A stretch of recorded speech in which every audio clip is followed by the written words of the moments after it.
Welcome to Introduction to Browsers, a part of our ActivInspire training series.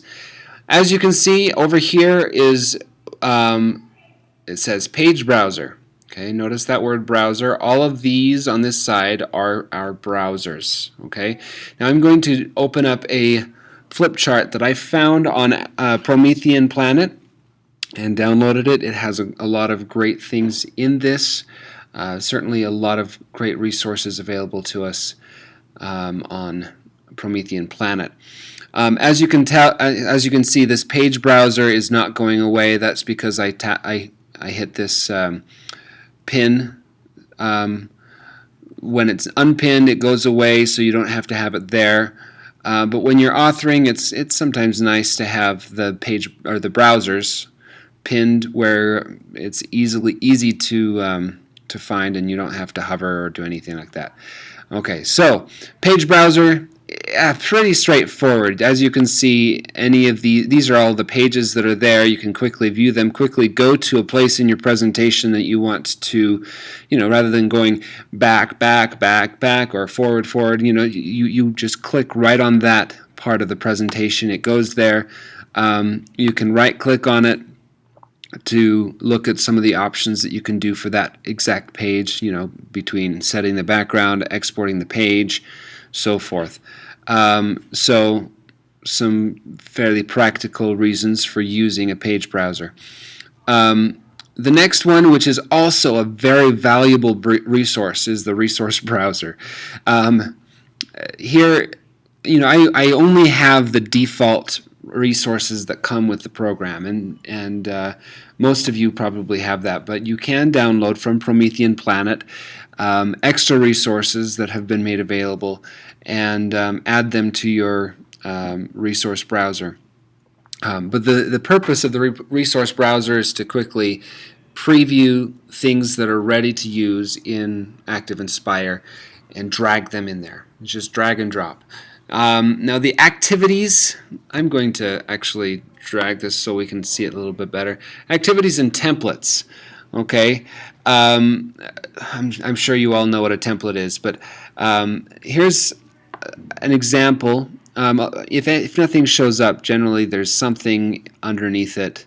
So I'm going to, you can see all kinds of activities that are here. You have calendar, art activities, 100 grids. Now that looks a little, sometimes you just click on it, see what that is. Oh, it's like times tables or a grid of 100 numbers, something like that. Alphabet activities, really cool. All of these things, you can find some use for them, and that's all that you do, is you just browse through them. That's why it's called a browser. Anyway, great to look around and figure out some good activities. This one says activities learner, I think that's for response. Yeah, learner response. So here's an example. I'm just going to drag this out here, and it fills the entire page because that's a template. But don't fear, there's always the undo button. So up here we have add of the year, response category, text input, followed by multiple choice. Okay, my guess is that this is, the students, this is like an assignment, and anyway, so that's the idea of these activities. Templates, we've got lots of templates. These are just ways of preparing you for whatever lessons you might have, or general. It looks really similar to the other one. Again, you're not gonna find what you want unless you look for it, and that's the point of it. And so if this one in particular is, to make it so it's not the boring white screen that you get. Anyway, and as always, the undo button is our friend. A great way of going back to the original, or clear. We always reset the page, and it just goes right back to the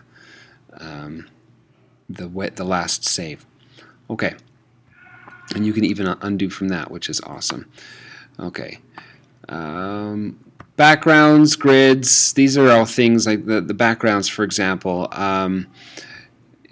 Illustrations, so you've got, say you're telling a story or you want it to have some kind of theme, you just pull it on over. Of course, butterflies probably don't work in an under sea situation, but anyway, you get the idea. Lesson building tools, grids, these are all things that are going to help you in your lesson. So the resource browser, to be honest, spend a lot of time there. Also, the third most valuable resource the browser that you can look at is this object browser. There are a lot of things that are really hard to do if you don't know how to use this browser. Okay, we've talked about layers before.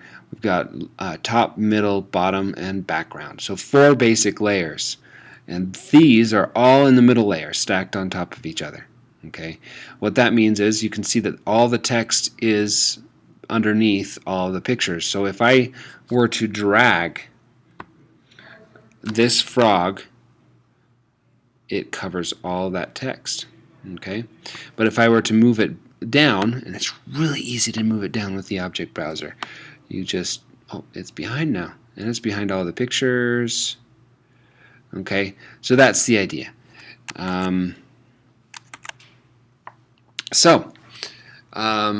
Those 3 are probably the most commonly used browsers. That's not to say that the other ones are not as useful. In fact, one of the things that people a lot of times overlook is the notes browser. Although generally speaking, when you download something from Promethean Planet, there's going to be notes, most likely. Notice here's the first one. Page starts as blue, then the student then writes with the pen tool on the picture the name of each stage. After the student feels they have correctly identified each step, they then use the fill tool using any color other than light blue to check their answer. Okay, so kind of cool. So let's test it out. We've got the fill tool right here. Boom. There's the answer. So a lot of these things we wouldn't even get close to understanding if we didn't use the notes browser. Okay. This next one, the property browser, is very important. I mean, there are things that you can do with the property browser that are really hard to do otherwise. For example, you can make something invisible, or you can make it visible, or you can lock it in place. You can make it so that you drag to copy, all kinds of things, all within this property browser. The language is a little bit strange sometimes, and so you without understanding it, if it's something you don't understand, why do it, right? But if you do understand it, great. And as you learn, you're building your repertoire of abilities. This is going to become very important to you. Okay, so next browser is the action browser. Now, there are 2 things. We've got current selection. Okay, so these are actions that are specific with the current selection. Now, we don't have anything selected, and so we're going to have to do something about that. We have to find something that we can select, and then here's all of these actions we can do with that. Okay, it can be very useful if you don't want to have to double or right, whatever the word is, right click. If you don't want to right click something, there's all that. But the great thing about this, you can drag and drop from this menu anything that you want to be able to use. Okay, so one of the advantages of that is if you are going to be sharing a flip chart with someone else and you have notes, if you put the notes right there, then they just click that and it takes you to the notes browser. Pretty cool.